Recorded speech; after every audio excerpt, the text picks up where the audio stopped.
केंद्र सरकार ने आगामी जनगणना में जाति गणना को भी शामिल करने का फैसला किया है। प्रधानमंत्री नरेंद्र मोदी की अध्यक्षता में राजनीतिक मामलों की कैबिनेट समिति ने इस संबंध में फैसला लिया है।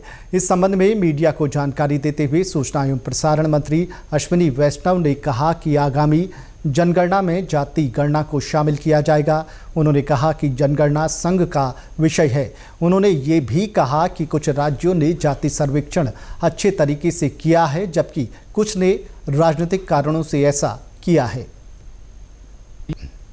हुए कि हमारा सामाजिक ताना बाना राजनीति के दबाव में न आए, जातियों की गणना एक सर्वे के स्थान पर मूल जनगणना में ही सम्मिलित होनी चाहिए।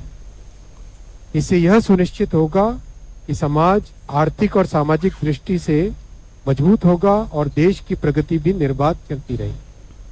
आज दिनांक 30/4/2025 के दिन प्रधानमंत्री श्री नरेंद्र मोदी जी के नेतृत्व में राजनीतिक विषयों की कैबिनेट समिति ने यह निर्णय लिया है कि जातियों की गणना को आने वाली जनगणना में सम्मिलित किया जाए।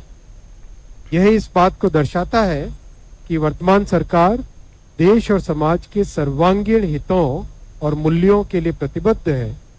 जैसे कि पहले भी जब समाज के गरीब वर्गों को 10% आरक्षण का प्रावधान किया गया, तब भी समाज के किसी घटक में तनाव उत्पन्न नहीं हुआ था।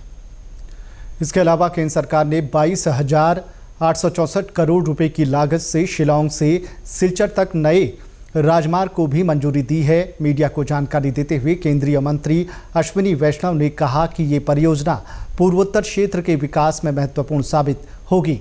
उन्होंने कहा कि राजमार्ग की लंबाई 166 किलोमीटर से अधिक होगी और इससे त्रिपुरा, मिजोरम, मणिपुर और असम के बराक घाटी क्षेत्र से संपर्क बेहतर होगा। कैबिनेट ने चीनी सीजन 2025-26 के लिए किसानों के लिए 355 रुपये प्रति क्विंटल के हिसाब से गन्ने का उचित और लाभकारी मूल्य तय करने को भी मंजूरी दी। उन्होंने कहा कि इस फैसले से 5 करोड़ गन्ना किसानों के साथ साथ चीनी मिलों और संबंधित सहायक गतिविधियों में कार्यरत 5 लाख श्रमिकों को भी लाभ होगा।